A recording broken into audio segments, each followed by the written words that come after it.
So, we are going to go on to question number 4. And question number 4 is, question number 4.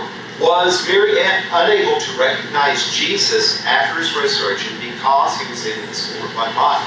Actually, this was a question, or a similar question, that we had a long time ago.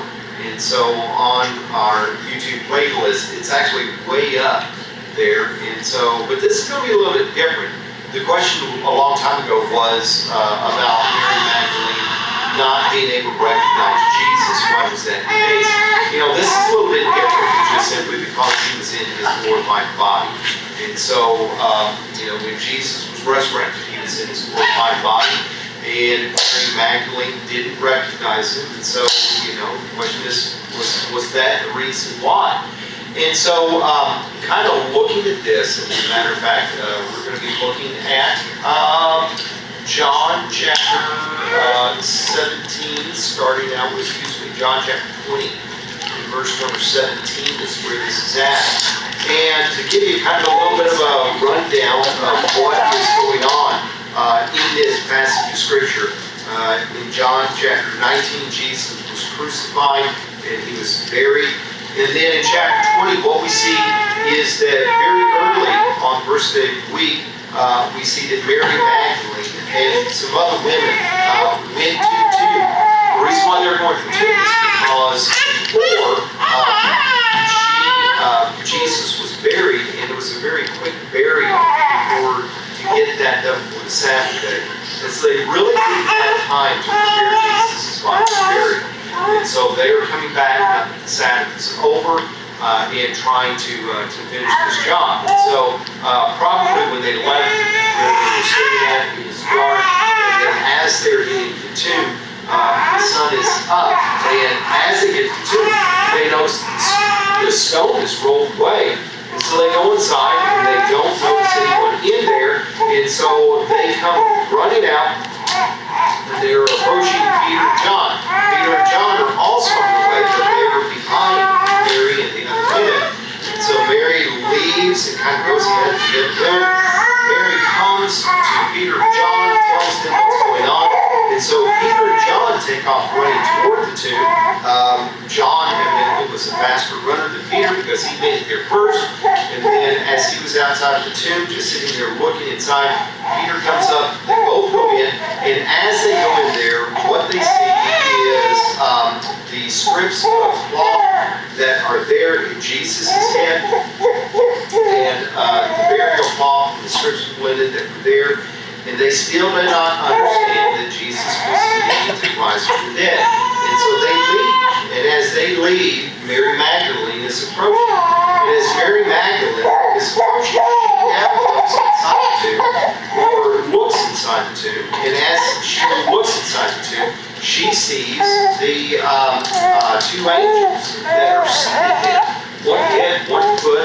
They say, "Woman, why are you crying?" And she says, in verse number 13, "They have taken my Lord away," she said, "and I don't know where they have laid him." At this she turned and saw Jesus standing there, but she did not realize that it was Jesus. "Woman," he said, "why are you crying? Who is it that you're looking for?" Thinking it was the gardener, she said, "Sir, if you have carried him away, tell me where you put him, and I will get him." Jesus said to her, "Mary." She turned toward him and cried out in Aramaic, "Rabboni," which means teacher. Okay? All right. So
alongside them, and they were discussing. And so Jesus had this conversation with them as they continued on their way to Emmaus. When they got to Emmaus, the disciples urged Jesus, still not knowing who he was saying, why don't you come and stay with us? Now, understand that the disciples, they are not looking at Jesus and they're not looking at him like, oh, he is angelic looking, right? Because as they were walking along, it's not as if they were saying, hey, you're an angel or something different about you. And so when we think about Jesus and his glorified body, do we think about him, boy, there's just lots and lots of noise. Isn't there? If it isn't for the crying babies, it's for the sirens going down the road. Now, where in the world was I anyway? The disciples walking along with Jesus, and why didn't they recognize him? Okay? And so, we sometimes think about Jesus being in a glorified body, or other people being in a glorified body. And we think that somehow that glorified body is, like bright and shining and glowing and everything like that, and that it's different looking than what we are right here now. But if that were the case, then wouldn't the disciples on the road to Emmaus realize that? Even if they didn't recognize him as Jesus because he was in a glorified body, if the glorified body looked different than what they were accustomed to seeing, then that would have been something, right? And they would have noticed it. So in that case, with the disciples, the Lord kind of kept the identity of Jesus from them until after he broke bread with them. And once he said grace and broke bread, then they realized it was Jesus. Jesus was taken from them, and they went back to Jerusalem and told the other disciples. Now, while they were in the locked room in Jerusalem, do you remember what happened there? Jesus came and stood before them in their midst. Now, the question is, did they recognize that person as being Jesus right then and there? They did, immediately. He didn't have to say, hey guys, I'm Jesus. Now, they thought he was a ghost because they weren't expecting him to rise from the dead, and they were terrified because of that reason. But at the same time, they realized it was Jesus. So my point is that when we look at the post-resurrection appearances of Jesus, there is nothing about Jesus' appearance that is, otherworldly, bright and shiny, nothing like that, and that people recognize it was Jesus. And so, when you think about Mary Magdalene and her inability to recognize Jesus, I don't think it's because he was in a glorified body. As a matter of fact, thinking about what a glorified body looks like, what does a glorified body look like? I don't know, but, like I said, I think that sometimes we think of it as like, bright and shiny and everything, but how about if it doesn't really look a whole lot different than what you and I look like right now? Okay? Other than key differences. Let's go to 1 Corinthians chapter 15, and let's notice some very key differences about the kind of glorified body that we're going to one day have as believers in Jesus Christ. So in 1 Corinthians chapter 15, in verse number 42, it says, turn this page to verse 42. Verse 42, it says, so it will be with the resurrection of the dead. The body that was sown is perishable, it is raised imperishable. It is sown in dishonor, it is raised in glory. It is sown in weakness, it is raised in power. It is sown in a natural body, it is raised a spiritual body. Now, if we continue on down into verse number 53, what we notice is it says, for the perishable must clothe itself with imperishable, and the mortal with immortality. When the perishable has been clothed with immortality, and the mortal with immortality, then the same that is written will come true. Death has been swallowed up in victory. Now, is there anything in those verses that would make you think of a different physical appearance and outward appearance that we're going to have when we are glorified? I mean, it just says that, you know, the body that we have now is perishable. The body that we have now is mortal. But the body that we will have is immortal. The body that we will have is imperishable. It says that it's sown in dishonor, but it's raised in glory.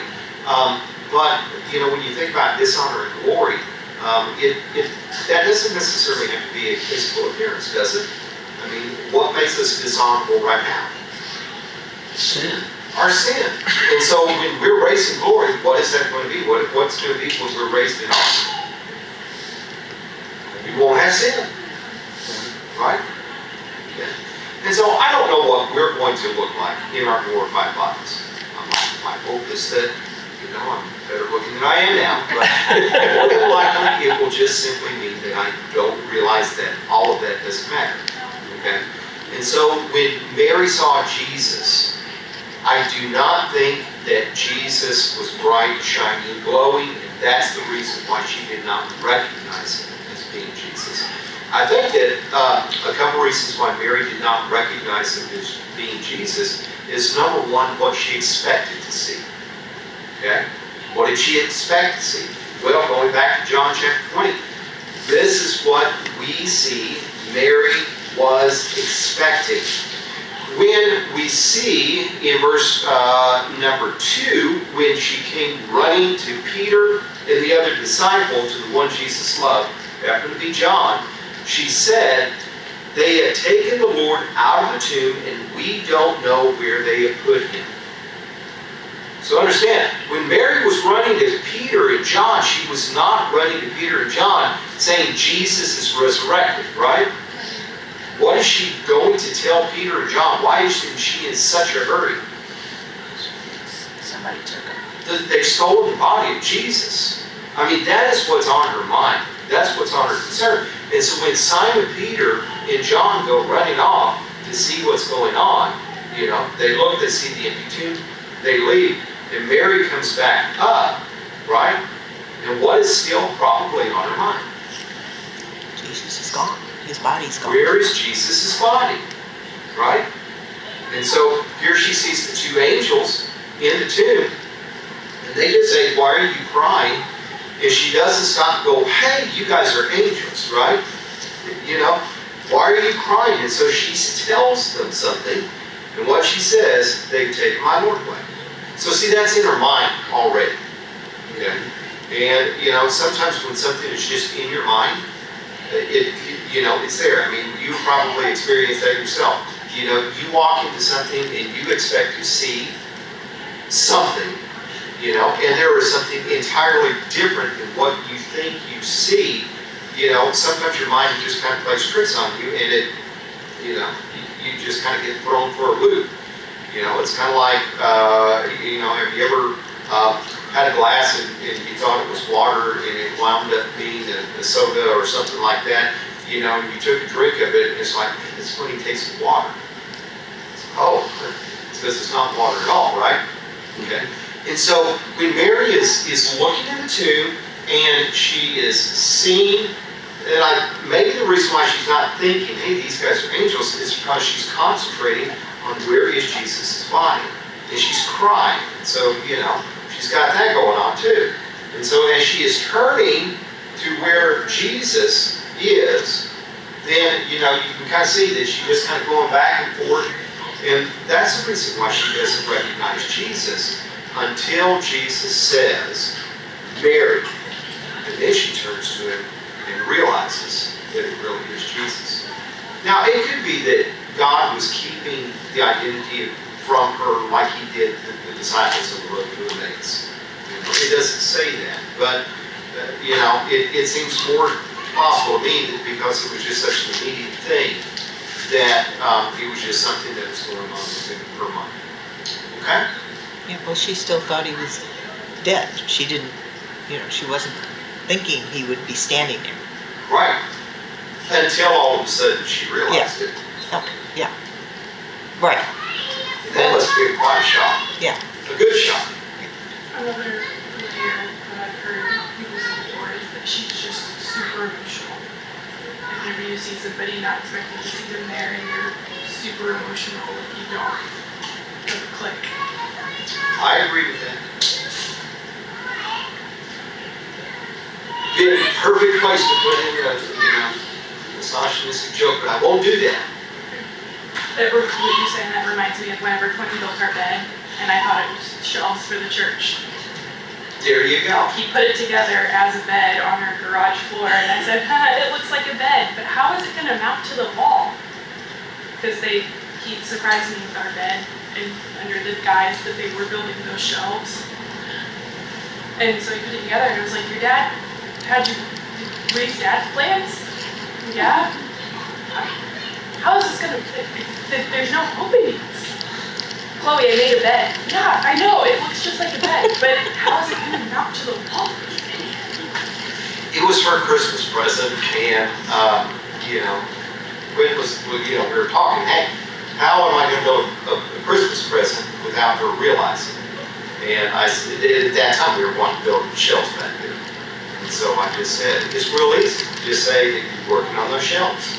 Because it really, when you're putting something together, and it really fooled her. He was laying on it, saying, I built a bed, and I was like, yeah, but how is it going to mount to the wall? I just never clicked. Yeah. Jesus said Mary, and I said, yeah, but where's Jesus? All right. Okay. Well, we can relate. Yes, ma'am. Well, in Luke 24 Okay. and 16, but it says there, but they were kept from recognizing him. Right. So that was done on purpose? That was done on purpose, correct. Okay. And so with the disciples that were walking along the road to Emmaus, that's obvious that God, it's obvious because it says it. Right. But it's also obvious because it's kind of like, hey, wait a minute, this was not just a passing, glancing type thing. They continued to walk with the Lord. The Lord continued to talk to them. And they only realized it when he broke bread and, prayed. And when they realized that, then all of a sudden it just, Could that be the same thing with Mary, is that they didn't want her to see him? well, that's what I'm saying. It could be, but the difference is with the disciples, it was Jesus spent a long time walking with them. Gotcha. Jesus was talking with him. It's obvious that it was just being kept. For Mary, it's just a Yeah, glance. I can see, okay. And so it could be that that's the way that it is. But, I'm just thinking that because of the way that, she's looking here, what's on her mind, and then she immediately, quickly realizes it's Jesus. Okay. That was it. But I don't think it's because he was into it with my life. Because, the other disciples recognized Jesus as Jesus once they were led to see that it was Jesus. Okay. All right.